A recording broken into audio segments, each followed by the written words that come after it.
Arrêtez tout et écoutez-moi attentivement. Vous n'êtes pas né pour être à la disposition du monde, vous êtes né pour apporter de la valeur au monde.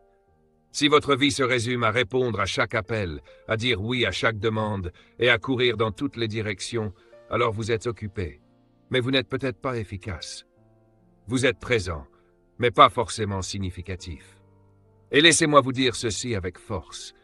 La disponibilité sans valeur conduit à l'insignifiance. Dieu ne vous a pas créé pour être accessible à tous. Il vous a créé pour être indispensable dans votre mission. Aujourd'hui, nous allons comprendre pourquoi être disponible n'est pas une preuve d'amour et pourquoi devenir précieux est une responsabilité spirituelle. Mesdames et messieurs, permettez-moi de vous poser une question directe. Vivez-vous pour être vu? Ou vivez-vous pour marquer votre génération? Il existe une différence fondamentale entre être disponible et être précieux.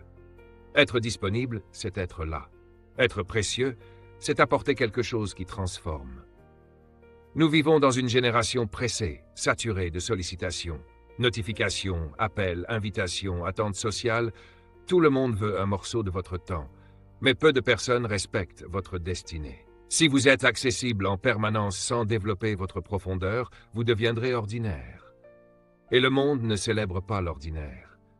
Ecclésiaste nous enseigne qu'il y a un temps pour chaque chose et un moment pour chaque dessein sous le ciel.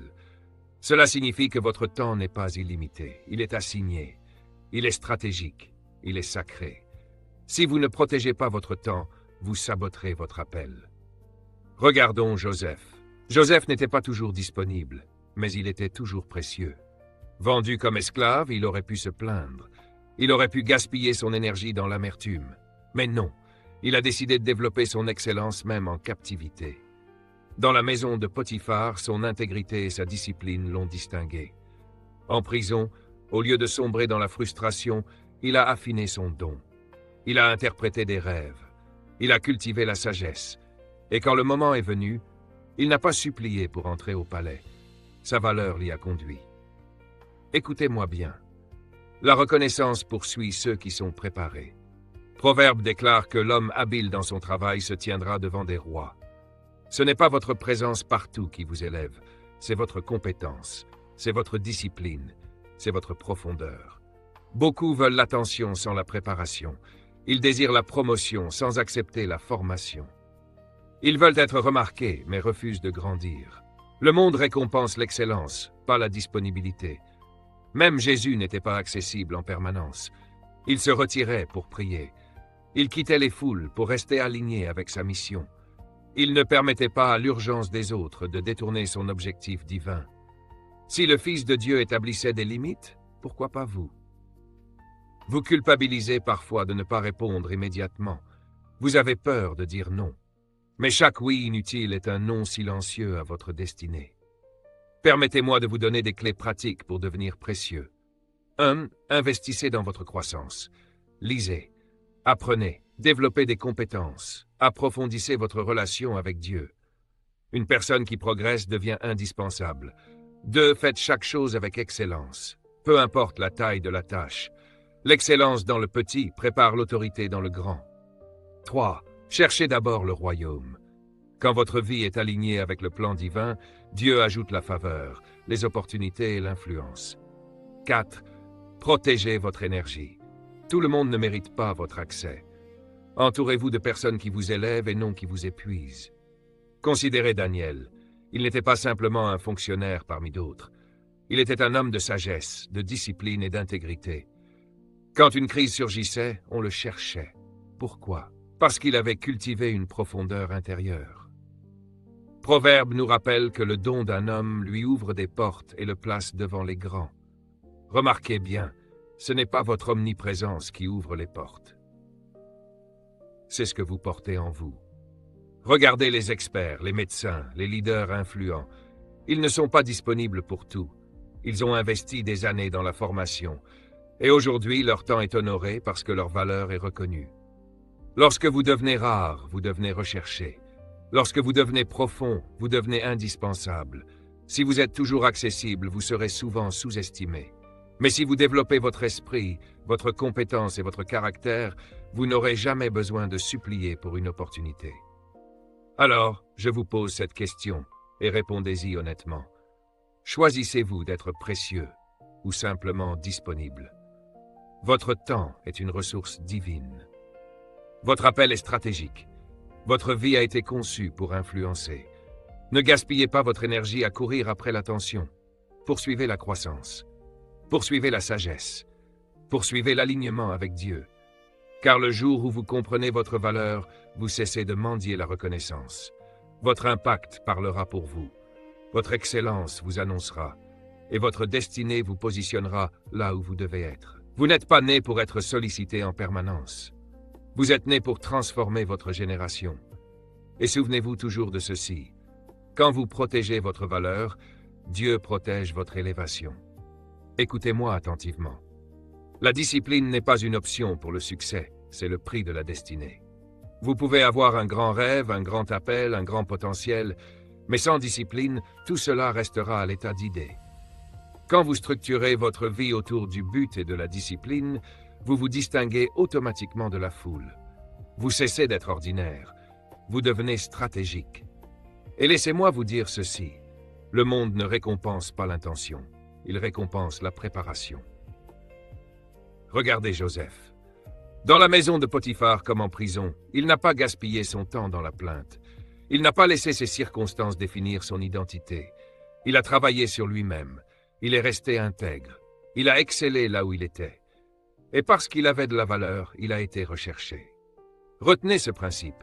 Vous n'avez pas besoin de courir après les opportunités. Si vous développez votre valeur, les opportunités vous poursuivront. Aujourd'hui encore, ce principe est valable. Si vous vous construisez spirituellement, intellectuellement et avec discipline, les portes finiront par s'ouvrir. Mais il y a un ennemi silencieux qui empêche beaucoup de personnes de devenir précieuses. La peur du rejet, la peur d'échouer, la peur d'être critiqué, la peur de ne pas être accepté. Même Jésus a été rejeté. Pourtant, son rejet n'a jamais diminué sa mission. Le rejet ne définit pas votre valeur. Votre valeur est définie par votre croissance, votre fidélité et votre engagement envers le plan de Dieu. Pensez à David. Pendant qu'il gardait les brebis, personne ne voyait en lui un roi. Mais dans le secret, il développait son courage. Il apprenait à combattre. Il cultivait son leadership. Quand Goliath est apparu, David n'a pas eu besoin de se présenter. Sa compétence a parlé pour lui. C'est cela la puissance du développement silencieux. Ce que vous construisez dans l'ombre vous positionnera dans la lumière. Laissez-moi vous poser une question sérieuse. Que faites-vous pour augmenter votre valeur? Investissez-vous dans votre croissance spirituelle? Affûtez-vous vos compétences? Gérez-vous votre temps avec sagesse? La vérité est simple. Personne ne vous valorisera plus que vous ne vous valorisez vous-même. Le monde ne récompense pas ceux qui sont simplement présents. Il récompense ceux qui sont préparés. Mais allons plus loin. Être précieux ne dépend pas seulement de ce que vous faites, mais de comment vous pensez. Votre mentalité détermine votre niveau. Si vous pensez petit, vous vivrez petit. Si vous acceptez la médiocrité, vous resterez ordinaire. Renouvelez votre intelligence. Refusez de vous conformer aux standards limités du monde. Commencez à penser comme quelqu'un qui porte une mission et choisissez soigneusement vos relations. Les personnes que vous fréquentez influencent votre destinée. Marchez avec des gens disciplinés, ambitieux, centrés sur Dieu. Leur feu deviendra le vôtre. Un autre pilier fondamental, la constance. Beaucoup commencent avec enthousiasme, mais abandonnent face aux difficultés. La constance est ce qui sépare les rêveurs des bâtisseurs. Continuez même quand personne ne vous applaudit. Continuez même quand les résultats tardent. Continuez même quand c'est difficile. Un jour, ce que vous avez construit en silence deviendra impossible à ignorer. Apprenons aussi à dire non. Dire oui à tout, c'est diluer votre destinée.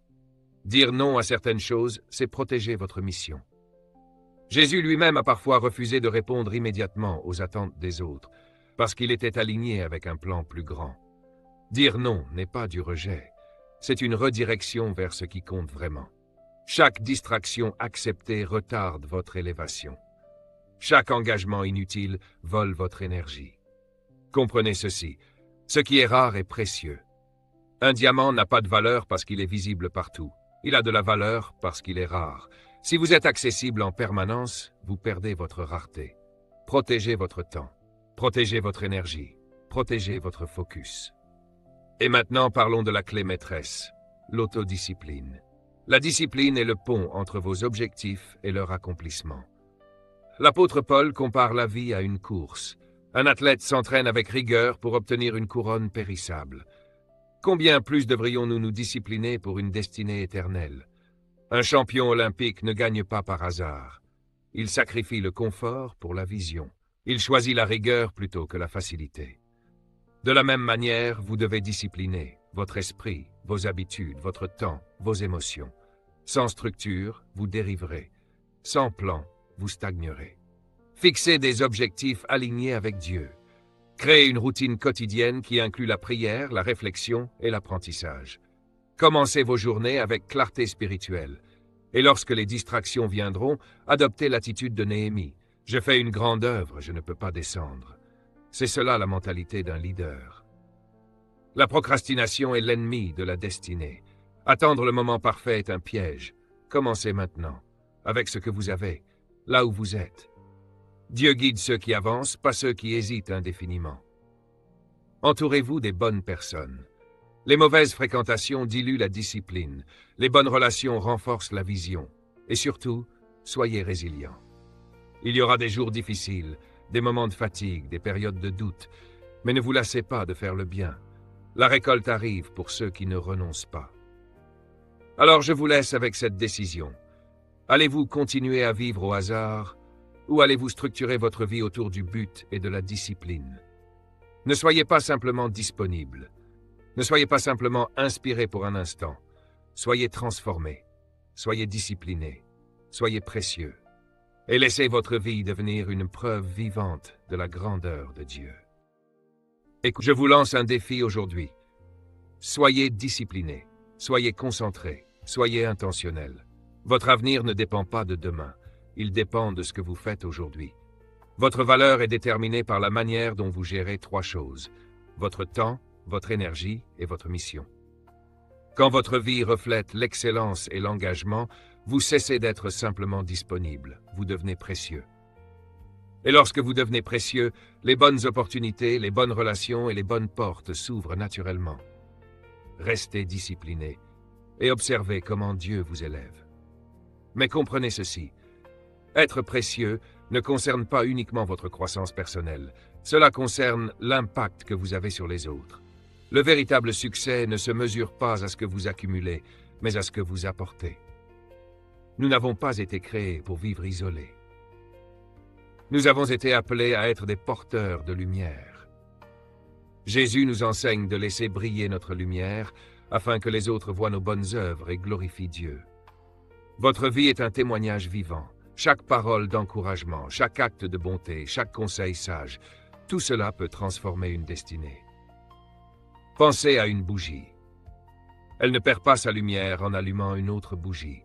Au contraire, plus elle partage sa flamme, plus la pièce devient lumineuse. C'est ainsi que fonctionne la valeur. Quand vous investissez dans les autres, vous ne diminuez pas. Vous multipliez votre impact. Une personne généreuse prospère. Celui qui rafraîchit les autres sera lui-même rafraîchi. Regardez autour de vous, il y a quelqu'un qui a besoin d'encouragement, quelqu'un qui a besoin de direction, quelqu'un qui a besoin d'espoir. Vous pouvez être cette réponse. Mais laissez-moi vous parler d'un principe puissant. Les relations stratégiques façonnent la destinée. Vous ne pouvez pas devenir exceptionnel en marchant constamment avec des personnes qui n'ont ni vision ni discipline.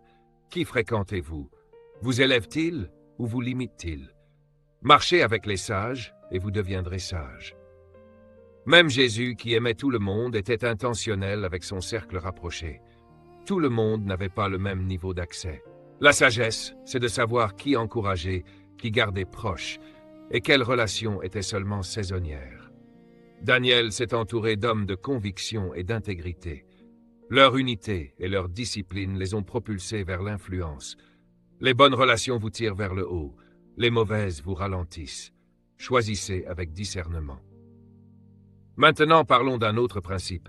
L'excellence est plus puissante que l'exposition. Beaucoup poursuivent la visibilité. Ils veulent être vus partout. Mais l'exposition sans excellence est vide. La vraie valeur ne vient pas du nombre de personnes qui connaissent votre nom, elle vient de ce que votre nom représente. L'homme habile dans son travail se tient devant des rois. Joseph n'a pas cherché la visibilité, il a cultivé l'excellence. Et l'excellence l'a conduit au palais. Daniel ne s'est pas imposé dans les cercles politiques. Son esprit exceptionnel l'a distingué. L'excellence parle plus fort que l'autopromotion. L'or est précieux parce qu'il est rare et raffiné. De la même manière, lorsque vous affinez votre caractère et vos compétences, vous devenez recherché. Mais soyons honnêtes, l'excellence demande du travail. Elle exige discipline, constance et amélioration continue. Si vous êtes étudiant, ne visez pas seulement à passer, visez à exceller. Si vous êtes professionnel, ne faites pas le minimum. Cherchez la maîtrise. Si vous êtes dans le ministère, ne cherchez pas la performance. Cherchez la profondeur qui transforme des vies. Le monde n'a pas besoin de plus de personnes visibles. Il a besoin de personnes précieuses. Et maintenant, laissez-moi vous enseigner la monnaie la plus importante, le temps. Le temps est plus précieux que l'argent. L'argent peut revenir, le temps jamais. Chaque jour, Dieu vous confie 24 heures. C'est un capital. La question est, comment l'investissez-vous? Vivez avec sagesse. Saisissez chaque opportunité. Chaque heure gaspillée est une portion de destinée perdue. Les personnes précieuses ne laissent pas leur temps être volé par la distraction. Elles l'investissent dans ce qui produit de la croissance. Je vous laisse avec ceci. Ne vivez pas au hasard. Ne poursuivez pas l'attention. Ne gaspillez pas votre énergie. Soyez discipliné. Soyez excellent. Ajoutez de la valeur aux autres. Choisissez des relations stratégiques. Gérez votre temps comme un trésor sacré. Vous n'avez pas été créé pour exister. Vous avez été créé pour influencer. Et lorsque vous choisissez d'être précieux, votre vie devient une lumière, votre impact devient durable et votre héritage dépasse votre présence.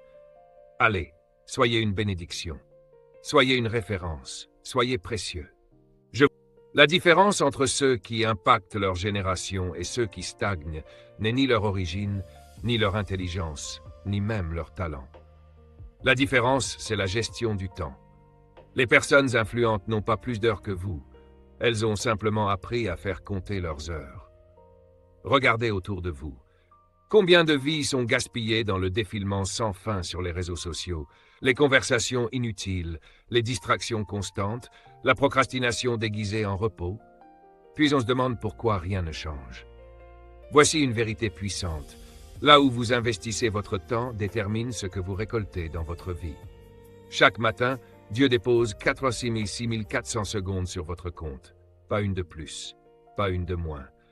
Vous pouvez les investir dans votre avenir ou les dissiper dans des distractions. Et voici la réalité. Le temps non utilisé s'évapore. Il ne se reporte pas au lendemain. Les sages sont intentionnels. Ils ne laissent pas leur journée décider pour eux. Ils décident de leur journée. Tout ce qui réclame votre attention ne mérite pas votre temps. Il existe des tâches qui vous rapprochent de votre mission et d'autres qui vous épuisent sans produire aucun fruit.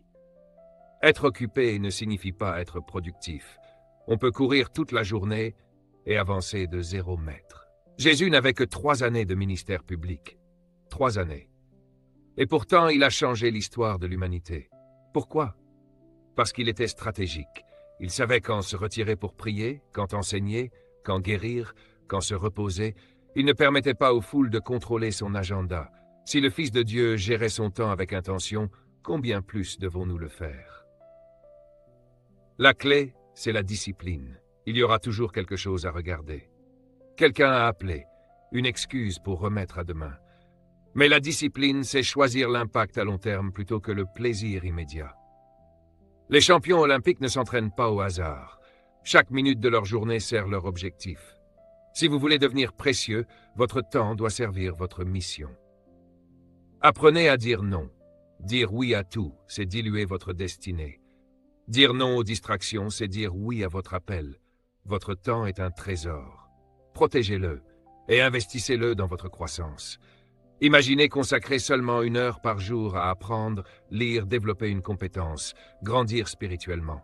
En 1 an, cela représente 365 heures d'amélioration. C'est ainsi que les leaders se distinguent, par des décisions quotidiennes, constantes, invisibles. Mais allons plus loin. Pour protéger votre temps, vous devez établir des limites. Les limites ne sont pas de l'égoïsme, elles sont de la sagesse.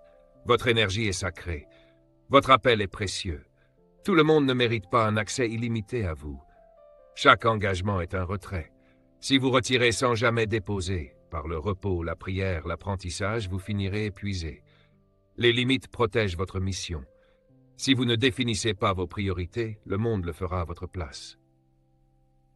Certaines opportunités sont des distractions déguisées. Certaines relations vous drainent au lieu de vous élever. Posez-vous cette question. Où va mon temps? Qui a accès à mon énergie? Est-ce aligné avec mon appel? Lorsque vous commencez à protéger votre paix, votre focus et votre croissance, vous augmentez automatiquement votre valeur. Vous n'avez pas besoin d'être partout. Vous devez être exactement là où Dieu vous veut. Et maintenant, laissez-moi vous parler de quelque chose de plus profond. L'héritage de votre mentalité. Que dira-t-on de vous lorsque vous ne serez plus là? La vraie valeur ne se mesure pas aux applaudissements d'aujourd'hui, mais à l'impact qui survivra à votre présence. Vivre avec une mentalité d'héritage signifie penser au-delà de soi, au-delà du succès personnel, au-delà des gains immédiats. L'apôtre Paul, à la fin de sa vie, pouvait dire qu'il avait combattu le bon combat et gardé la foi. Voilà une vie de valeur. Une vie qui laisse une trace. Vous n'avez pas été créé pour simplement exister. Vous avez été créé pour laisser une empreinte. Le monde ne récompense pas la simple disponibilité. Il récompense la profondeur. Les pierres précieuses ne se trouvent pas sur chaque trottoir. Leur rareté crée leur valeur. Quand vous opérez avec excellence, quand vous protégez votre temps, quand vous investissez en vous-même, vous devenez recherché. Jésus n'était pas constamment accessible. Il se retirait, il se concentrait, il investissait dans les bonnes personnes, et son impact dure depuis plus de 2000 ans. Alors je vous lance ce défi final. Arrêtez d'être simplement disponible. Commencez à être précieux. Maîtrisez votre temps. Établissez des limites. Investissez dans votre croissance. Pensez héritage. Car lorsque vous choisissez la valeur plutôt que la visibilité, votre présence ne sera plus ordinaire. Elle deviendra inoubliable.